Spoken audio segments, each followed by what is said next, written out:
Hello, everyone. Welcome to those who haven't been here before. Welcome back to those who have watched before. Thanks for coming again. My name is Aaliyah Langley, and we are here to discuss the books I read in August 2025. I read three really great books, two of them some of the best books I've read as of late, and I'm excited to talk about them with you all. Just to say, if you've watched this before, I have a microphone now. I've had it before, but I haven't really used it, but I'm going to try it out. I tried to try it out with a little bit lower so it wouldn't be on the video screen, but I thought the audio quality was a little bit better if it was kind of closer to me on the actual screen. So give me your feedback if you'd like in the comments on how this sounds, maybe compared to my other videos or just in general, how this is sounding to you. But let's not waste time. Let's dive right into my very first book of August 2025. This is book 33 for the year. And this book is excellent. It is called Being Jewish After the Destruction in Gaza, A Reckoning by Peter Beinart. I first heard about this book because Peter was on, I think he was on The Daily Show talking to Jon Stewart. I recommend, I'll link a couple of these things below I'll mention. I saw him on there. After I saw him on there, or I think maybe I didn't watch him there first, but after I saw him on there at least, I looked up some other interviews and things he had given. He was at Politics and Prose when the book came out. The book just came out in January. He was speaking at Harvard Divinity, also speaking at University of Michigan. I watched some of these and I've seen him on various things, and I just wanted to read this book right away. Obviously, I just want to say what I said about this book initially. So this is one of the most important books you can read, especially now, but truly at any time. I would call it required reading, particularly for Jewish readers. Beinart himself has said that this book is about confronting the ideas and stories many Jewish people are raised with and the courage it takes to challenge them. For someone like Beinart, who grew up deeply embedded in those teachings, it is a brave act to question them so honestly and openly. That bravery is part of what makes this book so powerful. It not only models what it means to wrestle with inherited beliefs, but also encourages other Jewish people to do the same, whether about Judaism, Israel, or narratives we've been told about both. I found myself highlighting passage after passage, pausing to sit with words and perspective. His voice is unique, necessary, and deeply grounded in lived experience. At a moment when the conversation around Israel and Gaza or Palestine feels especially urgent, this book offers clarity, honesty, and a path towards deeper understanding. In my opinion, Being Jewish After the Destruction of Gaza is essential reading now more than ever, but it's also the kind of book that remains relevant, a work to return to again and again as these conversations continue. So that was kind of a lot all at once. That was kind of my Goodreads review overall thing from it. But it's hard to really sum up this book because it's a short book. I honestly feel I think I got through it in a day. I was reading it on a flight. And it's honestly a book that it's a hard hitting book. And as I said in my review, I was pausing reading it because moments of it, it's a very heavy, it's happening now. So it's very heavy because of that. But even if it wasn't happening now, it still would feel heavy. And Beinart really does well with kind of like, again, as I said, kind of investigating some of the things that Jewish people are kind of raised up with, and he's a very deeply Jewish man. I saw in several of the videos I watched of him, even the one at Politics and Prose in D.C., like a protester came and was speaking with him, and he was like, "I'm glad you're here though, because I want to speak about these things, especially other Jewish people. I want us to speak about these things and to kind of like have this reckoning and to really see what everything means." And it's just a powerful book. If I didn't say it clearly already, I gave it a 5 out of 5 on Goodreads. It is an excellent book, as I said, so important to read right now because it's actively happening now, which is still crazy that it's still happening now to me. Sometimes it just boggles my mind, like how is this something that we're just necessarily like we're just like okay with, and we're just like kind of letting happen. And as someone who's American citizen, also a British citizen, like I feel complicit in ways because it's like my tax dollars are going towards this atrocity. This book, though, is so important to read now. It's a book that I think we should be continuing to kind of pass around as the times go on. Another book I would recommend that's kind of similar on this topic, but from a different perspective, is called The 100 Years War on Palestine. I believe I have it like right here. I do. The 100 Years War on Palestine. I'm going to figure out when I put it on this side. I'm going to figure out when I read this book. I believe I read it and I spoke about it on my channel. So I'll figure out what month I read this book, but I read this last year by Rashid Khalidi. This is another good book that kind of gives you a background of what's been going on, because as many people like to think or kind of like purposely mislead people, this wasn't a recent development. This didn't just happen in 2023 in October. This has been an ongoing struggle for 100 years plus, really. But yeah, this book, excellent book, one of my favorites of the year, and very, very good. Recommend you reading that. So that's book number 1 for August 2025, 33 overall for the year. The second book that I read this is the book that is flat out, I could say, is one of the best books I've ever read in my life. It's truly a life-changing work, and this book is Caste, but on this side, Caste, The Origins of Our Discontents by Isabel Wilkerson. Standout.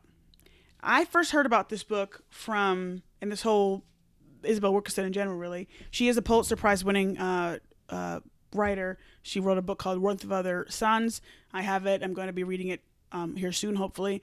But Caste, I heard about this book because there's a film that came out a couple years ago called Origin by director Ava DuVernay, and it's starring Anjanou Ellis Taylor. I actually have a poster of it right on my wall here. I'm looking at it. And when I watched that movie, I watched it at the very end of 2023 or very beginning of 2024. Completely knocked me off my feet. And in that book, Anjanou Ellis Taylor is playing Isabel Wilkerson, and it's basically you're seeing her go through these things in her life, and also like beginning to write this book and come up with this kind of like she didn't come up with it, it's there, but really digging into this book and writing this book and these whole kind of things.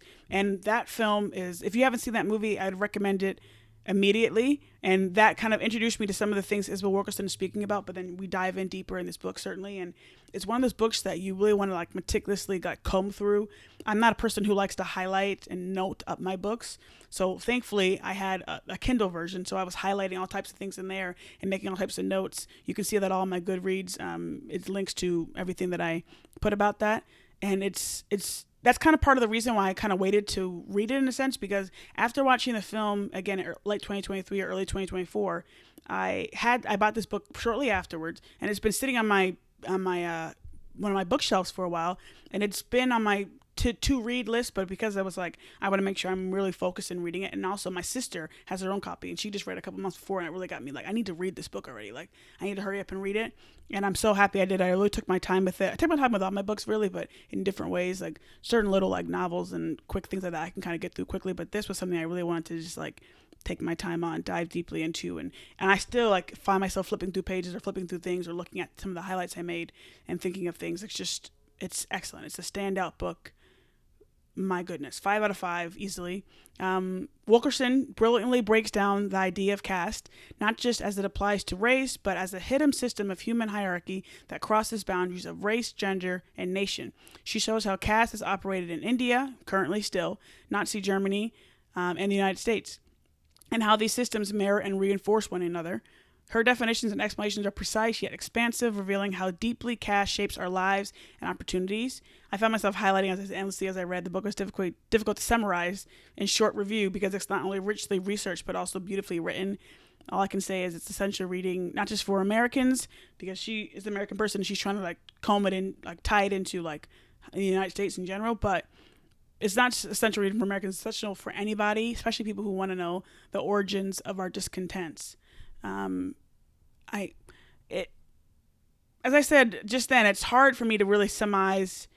As I said, it's deeply researched, it's beautifully written. I feel like caste is something that a lot of people don't necessarily think about. She dives into that whole thing as well, in terms of like some people jump to other isms and say, oh, it's because of this ism or that ism, but it's like, no, it's actually because of caste. I think specifically with India, and she talks about this, where we see this kind of played out a little bit in the film Origin, and she dives into this book as well, certainly. Like in India, they all are of the same race, which is the whole thing of like race is just a construct anyway. But they still have this hierarchy, and it's like the Dalit caste is the lowest caste, and then there's like these upper castes, and everyone has certain rings and rungs to go on.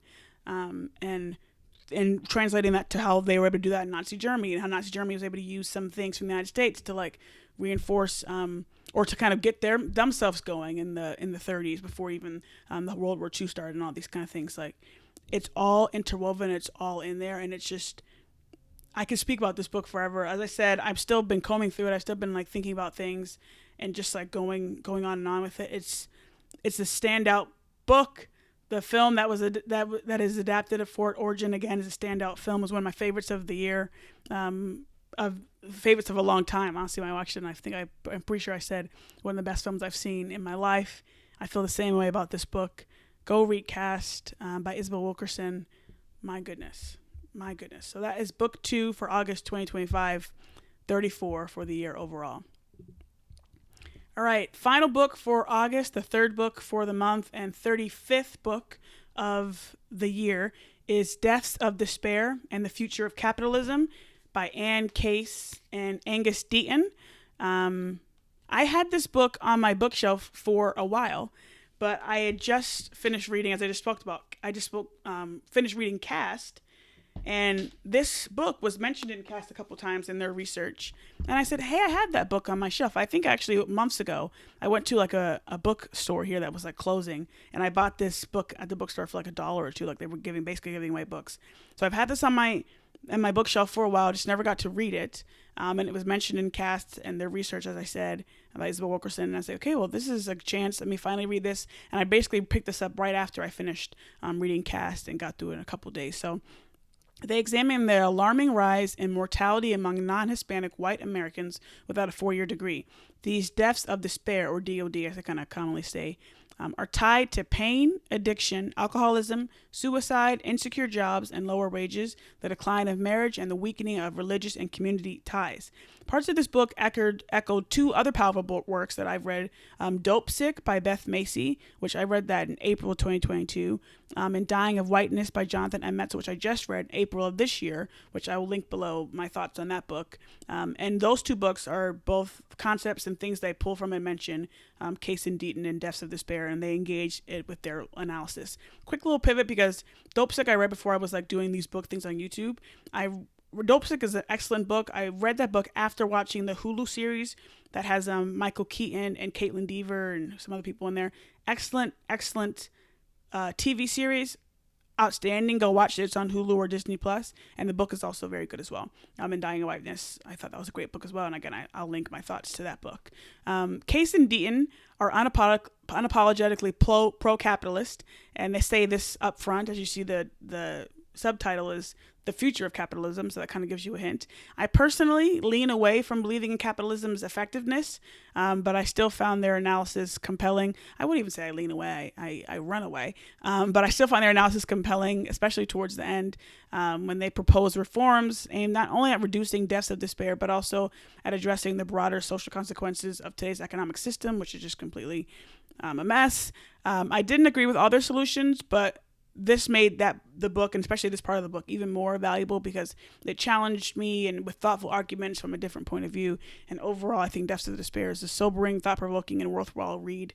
I would recommend. I gave it a 4 out of 5 on Goodreads. This is another book I was highlighting. Actually, I didn't have this. I had this book on Apple Books. I didn't have it on Kindle, so my stuff is not linked to my Goodreads. But I was highlighting a lot of good bits of this book as well. And it's really just something that, again, they're focusing on deaths of despair in a certain population, non-Hispanic white Americans, like suicides, alcoholism, addiction, pain, lower wages, declining marriage, etc. And it's a really interesting exploration in this population and kind of what's been happening over the past several years. And then again, in terms of the capitalism piece, they said at the end, like, they wanted to have the subtitle be The Future of Capitalism instead of The Failure of Capitalism, because again, they want to state like, we are for the capitalist system, but it needs to be fixed because the working class is being left behind, especially maybe like this certain sectors of the working class that they're focusing on. They do speak of other sectors as well, but they're focused on a specific group in this book. And again, as the non-Hispanic white Americans who are working class and going through this whole kind of thing. That's why I bring up Dying of Whiteness, that has a lot of interesting connections, and also Dope Sick, which is all around the kind of addiction, opioids, all those sorts of things. But very good book. Again, it was mentioned in Caste, and I was like, oh, hey, I had this book.